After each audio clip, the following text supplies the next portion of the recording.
यदि हम संख्याओं में सुंदरता देखेंगे तो परीक्षा में कभी नहीं भूलेंगे। चलिए देखते हैं। 1 का वर्ग बराबर 1, 1 2 बार का वर्ग बराबर 1, 2, 1, 1 3 बार का वर्ग बराबर 1, 2, 3, 2, 1, 1 4 बार का वर्ग बराबर 1, 2, 3, 4, 3, 2, 1, 1 5 बार का वर्ग। इसका उत्तर आप भी दे सकते हैं, क्योंकि आपने यहां पर केवल कैलकुलेशन पर ध्यान नहीं दिया, बल्कि इसके पैटर्न पर ध्यान दिया, इसके प्रस्तुतिकरण पर ध्यान दिया, और यही इसकी खूबसूरती है, यही सुंदरता है। और जब आपको गणनाएं सुंदर लगने लगी तो आप परीक्षा में भूल सकते हैं क्या? बिल्कुल नहीं। चलिए इसका उत्तर बताइए कितना आएगा। और मुझे समझाने की जरूरत नहीं कि एक यदि एक बार आता है तो एक ही होगा, एक अगर 2 बार आएगा तो 1, 2 आपको गिनती गिननी है और उल्टी गिनती यहां पर खत्म करनी है, यानी 1 से शुरू करनी है और 1 पे खत्म करनी है।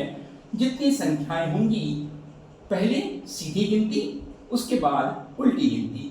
यहां पर 3 संख्याएं हैं, 1, 2, 3 सीधी गिनती, फिर उल्टी गिनती 2, 1, यानी 1 से शुरू करना है और 1 पे खत्म करना है। यहां पर 4 संख्याएं हैं तो 4 तक की गिनती, 1, 2, 3, 4, उसके बाद उल्टी गिनती 3, 2, 1।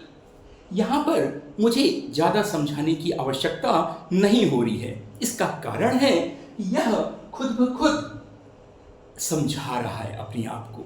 और जब सुंदरता होती है किसी गणना में या किसी कार्य में, तो उसे कुछ कहना नहीं पड़ता, उसकी सुंदरता स्वयं अपने आप में एक भाषा बन जाती है।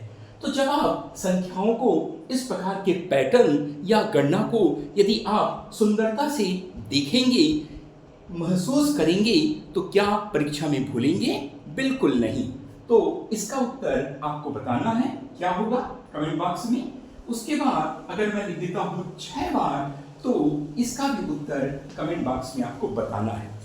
और इतनी बड़ी गणना को आप बड़े ही आसानी से कर पाने में समर्थ हैं। इसका सिर्फ कारण है क्योंकि यहाँ पर गणनाएं हो ही नहीं रही है, यहाँ पर सिर्फ एक पैटर्न दिखाई दे रहा है और इस पैटर्न को हम खूबसूरती से, सुंदरता से जोड़ के देख रहे हैं। अब जब हम ऐसा करते हैं तो परीक्षा में हमें मजा आता है और हम ऐसी चीज़ों को कभी भूल नहीं सकते।